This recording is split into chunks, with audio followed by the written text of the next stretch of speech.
Madame, Monsieur Yaorana, merci d'être parmi nous pour ce rendez-vous hebdomadaire. Aujourd'hui, je vous propose de parler du jour de l'an chinois. C'est pour cela que nous sommes au temple Conti de Mamao et nous sommes reçus par son gardien, Yaorana Richard. Yaorana. Merci de nous recevoir ici pour nous parler du jour de l'an chinois. Alors, quels sont les préparatifs que l'on fait avant cette manifestation? Alors, on vient remercier Conti et tous les autres dieux de nous avoir protégés donc, tout le long de cette année. On brûle des bougies qui sont un peu plus grosses que d'habitude, des encens beaucoup plus gros que d'habitude. On offre à Conti également une tunique en papier digne de son rang, avec beaucoup plus d'argent en papier en remerciement. Cela veut dire que le temple revêt une tenue particulière parce que ce sont les manifestations du Nouvel An? Effectivement, le Nouvel An représente le plus important événement dans la culture chinoise et c'est pour ça que le temple en lui-même est très fréquenté à partir de maintenant. On termine les remerciements et on prépare donc le Nouvel An qui arrivera donc à partir du 5, mais que nous allons célébrer dès le 4 au soir à 23 h. Donc ici même à Mamao, nous aurons donc une prière comme tous les ans pour inviter tous les dieux à s'installer et ce sera le moment en fait que l'on appelle en chinois Sao Tiu Hyang. Donc que l'on brûle les premiers encens de l'année. On demande les premiers vœux, les premiers souhaits sont beaucoup plus importants et on espère donc être favorisé par tous les dieux. Donc on va voir ce rituel, c'est donc le rituel des oracles? Alors, avant de passer aux oracles, l'accueil du Nouvel An chinois. Ensuite, après ça, quelques jours après, les gens viennent consulter leur oracle, viennent demander comment se passera cette année. En tout cas, c'est sous forme de message et ce sont juste les tendances. Est-ce qu'on peut appeler cela de la voyance? C'est nullement de la voyance et ce sont des poèmes qui sont référés à certaines légendes que l'on interprète suivant donc, le numéro qui va sortir. Donc on va regarder comment se déroule cette cérémonie qu'on appelle les oracles.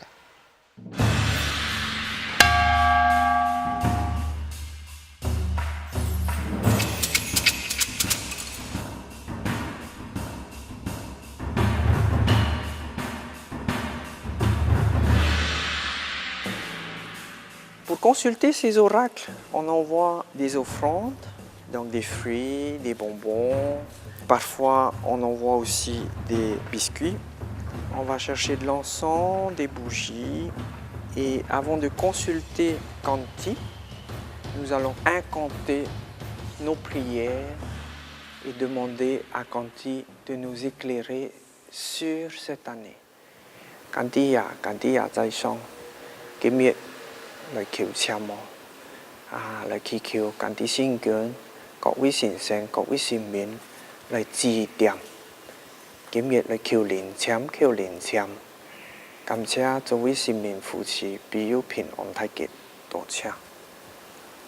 Donc cette petite prière très courte, on lui demande audience de nous guider à savoir notre oracle.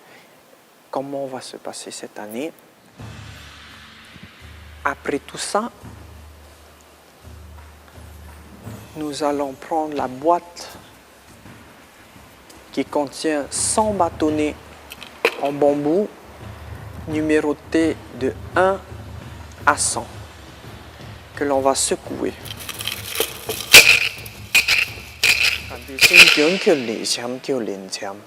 Chàng cảnh tí sinh kiến là chỉ điểm kiểm nghiệm nhân số gì họ chàng kiểu cảnh tí sinh kiến là chỉ điểm là kiểu theo bún xin chém kỳ kiểu cảnh tí sinh kiến trả tiến trả trò trả miệng trả thang trả สิ่งขาเหลวการที่สิ่งจุนโผเตกาวมองเตกเย็น Voilà. Donc, nous avons notre oracle et avec ça, on va chercher le livre à oracle pour trouver la traduction de cet oracle et les tendances de cette année.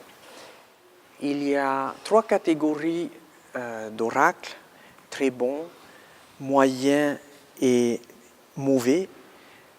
Quand on a, par exemple ici le numéro 29, très très bon oracle, qu'est-ce que l'on fait? C'est une bonne chose, mais on fait une donation, on demande à Conti de modérer tout ça. Et comme le proverbe le dit, mettre de l'eau dans le vin, on n'espère pas avoir 100% la perfection, mais 95% c'est déjà bien. Ensuite nous avons par exemple le numéro 46, c'est un oracle qui est moyen et en général c'est ce que les Chinois attendent le plus, où il n'y a pas vraiment de grandes tendances positives ou négatives, mais en général les oracles moyens nous guident qu'est-ce que l'on peut faire ou ne pas faire pour améliorer sa situation. Ensuite, la dernière catégorie, donc c'est très mauvais, où il ne faut pas le prendre au premier degré. Ce n'est pas parce que c'est écrit que c'est mauvais que c'est forcément mauvais.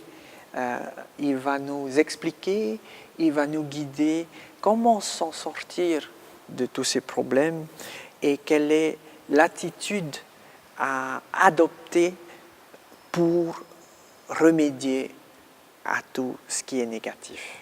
Donc, ne pas tenir compte en fait du titre, mais connaître et comprendre cette légende, ce message et surtout se remettre en question. Voilà. Voilà, vous savez tout, comment se passe cette cérémonie des oracles. Alors Richard, dites-nous, si on a parlé de ce qui se passe au temple, comment est-ce que cela se passe chez les particuliers? Alors, chez les particuliers, en général, on essaye d'avoir la maison la plus nickel possible. Et le 4 au soir, on se baigne avec des feuilles de pamplemousse que l'on a bouillies pour se purifier de tout ce qui est déjà passé. Ensuite, après ce bain, il y a un repas, un festin en famille, en général autour d'une table ronde. Ce repas, il est végétarien, de quoi il est composé? Alors la veille du jour de l'an chinois, il y a du poulet, il y a du porc, il y a du poisson, il y a surtout aussi de la soupe, parce qu'on appelle en Hakka, on dit shun. Shun veut dire quelqu'un, les enfants qui ont la piété filiale, donc qui ont le respect pour leurs parents. Et chaque mets, chaque repas, en fait, chaque plat a sa signification. Le poulet, kai, ju, donc que les enfants écoutent, soient disciplinés, soient obéissants. Et le lendemain, par contre, le 5, le 1er de l'an, c'est une journée où la plupart des Chinois sont végétariens. Même d'ailleurs, nous, ici au temple, les offrandes que l'on fait à Conti sont que des offrandes végétariennes. Donc, on va continuer de parler de ces manifestations du Nouvel An chinois. Je vous propose de regarder le portrait, ma rencontre avec Lucie Guillou, enseignante de la langue chinoise qui a reçu une distinction particulière de la République de Chine. Je m'appelle Lucie Guillou, née Schmucker. J'étais enseignante au lycée Paul Gauguin pendant 36 ans. Lorsque je suis née, depuis l'âge de 3 ans, j'ai commencé à l'école philanthropique, j'ai commencé par le Hakka. Et toute ma vie, j'étais à l'école chinoise, je ne suis jamais allée à l'école française. Et j'ai continué à Taïwan jusqu'à mon bac. 后必风时，切勿自呆，更免修为。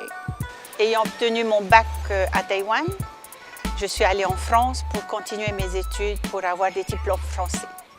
Dans toute ma famille, il n'y a que moi qui ai fait du chinois et qui parle chinois. La distinction que j'ai reçue du consulat chinois, c'est une distinction pour les enseignants à l'étranger. En France, je suis la troisième à avoir reçu cette distinction.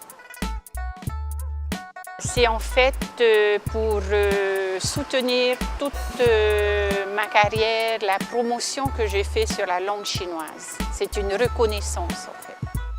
咱们恭祝大家新年快乐，万事如意。 Lucie Guillot, c'est quelqu'un que vous connaissez déjà?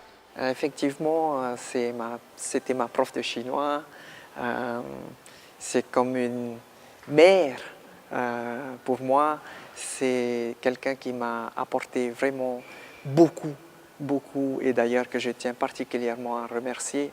J'imagine que vous devez être fier, que le Sinitang doit être fier de Lucie Guillot d'avoir obtenu cette distinction. Tout le pays devrait être fier donc, de Madame Guillot, qui a vraiment bien éduqué, nous a vraiment inculqué beaucoup plus que l'éducation avait prévu, puisqu'il y a le partage de cette civilisation, de cette culture chinoise, et malgré qu'elle ne soit pas chinoise à 100%, elle est chinoise à 200% du fond du cœur. Alors, on va revenir sur les manifestations du jour de l'an chinois. On a parlé des préparatifs, on a dit de ce qui se passait durant les manifestations chinoises. Et qu'est-ce qu'il y a avant de clôturer? Qu'est-ce qui se passe avant de clôturer ces manifestations?